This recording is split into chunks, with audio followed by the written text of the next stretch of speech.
ഇന്ന് ഇത്രയും കാര്യങ്ങൾ ചെയ്തതല്ലേ, എനിക്ക് ഒരു ഐഡിയ തോന്നുന്നുണ്ട്. നമുക്ക് എല്ലാവർക്കും കൂടി ഫ്ലൂട്ടി മ്യൂസിക് ബാറിൽ പോയി നമ്മുടെ പാട്ട് റിഹേഴ്സ് ചെയ്താലോ?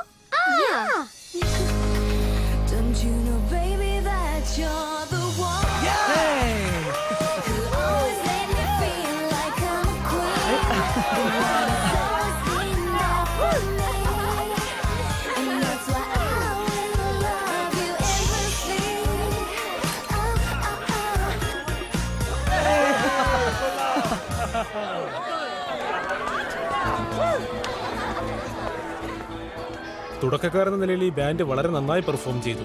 നീ മിടുക്കിയാണ് മ്യൂസ. ആന്റി, നീ പറയുന്നത് കേൾക്കുമ്പോൾ എനിക്ക് ഒരുപാട് സന്തോഷമുണ്ട്. പക്ഷേ വീണ്ടും പുതിയ പൂക്കളും കൊണ്ട് ഇറങ്ങിയായിരിക്കും അല്ലേ? നിനക്കെന്താ പ്രശ്നം? ഇത് നിനക്കുള്ളതല്ല, അവൾക്കുള്ളതാ. ശരിക്കും? ഇത് പൂക്കളല്ല, ചോക്ലേറ്റ്സ് ആണ്. അത് നന്നായി. പരിപാടി ഒരുപാട് നേരം ഉണ്ടായിരുന്നുകൊണ്ട് ഇതെല്ലാം അലിഞ്ഞുപോയി. ചോക്ലേറ്റ്സ്? എനിക്കോ?